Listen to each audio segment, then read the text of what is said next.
पुराणों में कहा गया है कि भाग्य में जो लिखा होता है वह अवश्य मिलता है, लेकिन कर्म उसे पाने का माध्यम बनता है। राजा हरिश्चंद्र की कथा इस बात का सबसे बड़ा प्रमाण है। यह एक ऐसे राजा की कहानी है जिसने सत्य और धर्म की रक्षा के लिए अपना सब कुछ खो दिया, लेकिन अंत में भाग्य ने उन्हें वही लौटा दिया जो कभी उनका था। नमस्ते दोस्तों, स्वागत है आपका अपने चैनल मोटिवेशन थॉट में। लेकिन यह सिर्फ एक सामान्य कहानी नहीं है, इसमें रोमांच, दुख, संघर्ष और एक अविश्वसनीय मोड़ छिपा है। अयोध्या के सिंहासन पर विराजमान थे महान हरिश्चंद्र।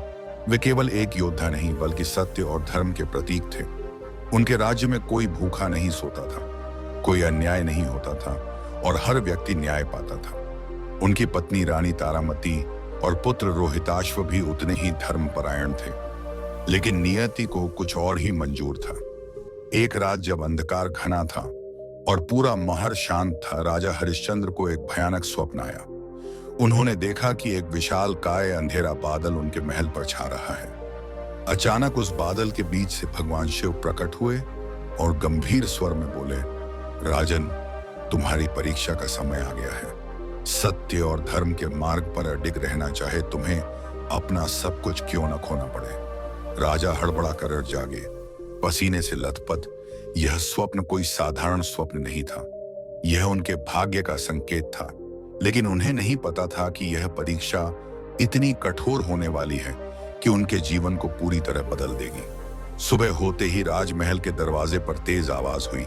महल के द्वारपालों ने आकर सूचना दी, महाराज महर्षि विश्वामित्र आपसे भेंट करने आए हैं। महर्षि विश्वामित्र, जो अपने क्रोध और कठोर तपस्या के लिए प्रसिद्ध थे, दरबार में प्रवेश करते ही बोले, राजन, आपने स्वर्ग में यज्ञ कराने का वचन दिया था, लेकिन अब तक उसे पूरा नहीं किया।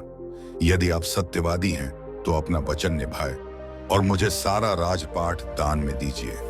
पूरा दरबार स्तब्ध रह गया। एक राजा अपना राज्य कैसे दान कर सकता है? लेकिन हरिश्चंद्र ने बिना हिचकिचाहट कहा, महर्षि, यदि मैंने वचन दिया है तो मैं इसे अवश्य निभाऊंगा। मैं आपको अपना सारा राज्य दान करता हूं। यह सुनकर महल में हाहाकार मच गया। रानी तारामती रो पड़ी, मंत्री परेशान हो गए और प्रजा अवाक रह गई। लेकिन राजा अपने निर्णय से पीछे नहीं हटे।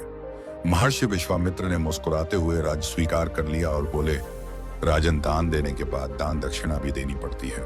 आपको अब अलग से दान दक्षिणा भी देनी होगी। अब राजा के पास कुछ भी नहीं बचा था।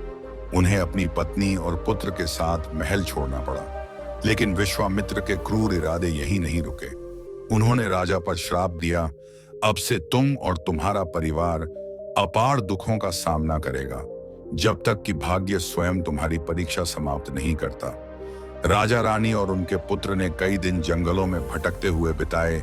भूख और प्यास ने उन्हें कमजोर कर दिया, लेकिन उन्होंने भीख नहीं मांगी। आखिरकार वे काशी पहुंचे। वहां के राजा ने उन्हें एक स्मशान में नौकरी दे दी। अब सत्यवादी राजा, जो कभी राजा सिंहासन पर बैठते थे, एक स्मशान के पहरेदार बन गए थे। उनका काम यह था कि जो भी शव स्मशान में दाह संस्कार के लिए लाया जाए, उससे कर वसूला जाए। यह कितना क्रूर भाग्य था, एक राजा जो प्रजा को न्याय देता था, अब मुर्दों के अंतिम संस्कार के लिए कर वसूल रहा था। इस दौरान तारामती ने खुद को एक दासी के रूप में बेचा ताकि अपने पुत्र रोहिताश्व का पालन पोषण कर सके। एक दिन रानी तारामती अपने पुत्र रोहिताश्व के साथ जंगल में लकड़ियां इकट्ठा कर रही थी। अचानक वहां एक जहरीला नाग आया और उसने रोहिताश्व को डस लिया। वह वहीं गिर पड़ा। रानी चिल्लाई, भगवान, यह कैसा अन्याय है। हम पहले ही सब कुछ खो चुके हैं, अब हमारा इकलौता पुत्र भी छिन गया। वह अपने मृत पुत्र को लेकर शमशान पहुंची, लेकिन वहां पहरा दे रहे व्यक्ति को देखकर उनकी आत्मा कांप गई। वह कोई और नहीं बल्कि स्वयं उनके पति राजा हरिश्चंद्र थे। रानी ने रोते हुए कहा, राजन, हमारा बेटा मर गया, उसे शांति से विदा करने दीजिए। लेकिन राजा, जो नियमों का पालन करने के लिए प्रसिद्ध थे, बोले, स्मशान कर दिए बिना दाह संस्कार नहीं हो सकता। रानी ने रोते हुए कहा, मेरे पास देने के लिए कुछ भी नहीं है। राजा कुछ देर चुप रहे, फिर बोले, अगर तुम्हारे पास कुछ नहीं है तो अपनी साड़ी का एक टुकड़ा करके दे दो। रानी ने अपनी फटी हुई साड़ी का एक भाग काट कर दिया और उसी के बदले में राजा ने अपने ही पुत्र का अंतिम संस्कार किया। यह देखकर आकाश में बिजली चमकी। भगवान विष्णु, शिव और इंद्र वहां प्रकट हुए। भगवान शिव बोले, राजन, तुमने सत्य और धर्म की कठिन मम परीक्षा पास कर ली। तुम्हारी निष्ठा अडिग रही, इसीलिए अब तुम्हारे सारे दुख समाप्त होते हैं। भगवान विष्णु ने अपना दिव्य स्पर्श किया और रोहिताश्व पुनः जीवित हो उठा। राजा हरिश्चंद्र को उनका राज्य और पुराना वैभव वापस मिल गया। देवताओं ने कहा, तुमने यह सिद्ध कर दिया कि जो सत्य और धर्म के मार्ग पर चलता है उसका भाग्य भी उसका साथ देता है।